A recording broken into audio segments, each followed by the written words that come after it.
So right before Donald Trump made his grand announcement that everybody saw coming from a mile away, that he was running for president again, he was hit with a massive FEC complaint from the Campaign Legal Center, arguing that he illegally funneled $20 million from his Save America Political Action Committee to his Make America Great Again Incorporated Super PAC.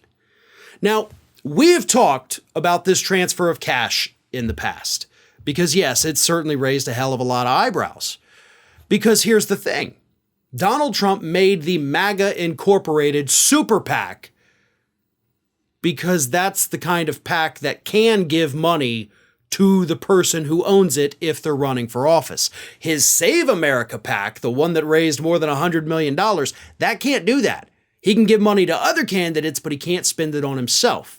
So what he did was he took $20 million out of that, put it in the one he can spend on himself, and the Campaign Legal Center says, that is 100% illegal because you were running for president long before that Tuesday announcement.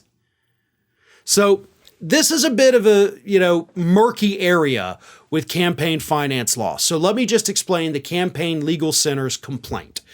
They're arguing that because this is a soft money to essentially dark money, I guess, campaign transfer by a federal candidate, and that is the key here, that is illegal because that person raised the money through one PAC, funneled it to the other so that they could spend it on themselves, which only becomes a crime if that person is a federal candidate at the time of the transfer.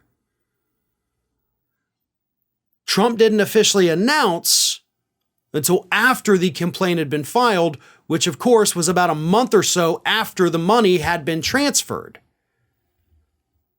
So technically, Trump was not a candidate.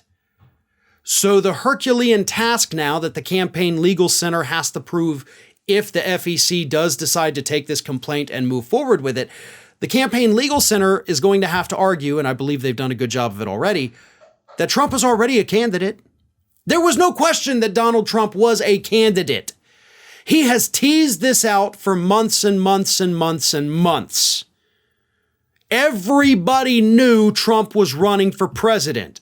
The only difference is that he hadn't specifically said, I am running for president as of right now. So when does the person become a candidate? When they're going out there and doing rallies and raising money for themselves? When they go out there and talk about big things are going to come, I promise you, trust me. That to me seems like that should officially be the candidate running for president.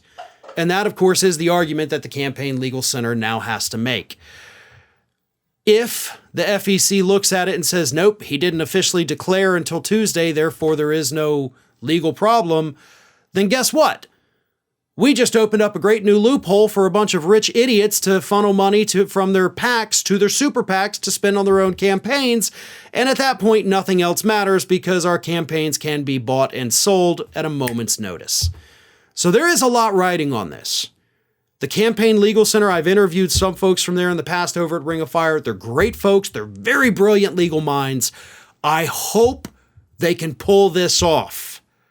Not just because of what it will do to Trump, but because of the impact it will have on some of those loopholes that allow for this unlimited campaign money to flow. Hey everyone, this is Aspen. And did you know that for the low cost of $0 per day, you can subscribe to the Fair and Balanced YouTube channel. We also encourage you to like, comment, and share. But again, click that subscribe button and help Aspen not be so grumpy.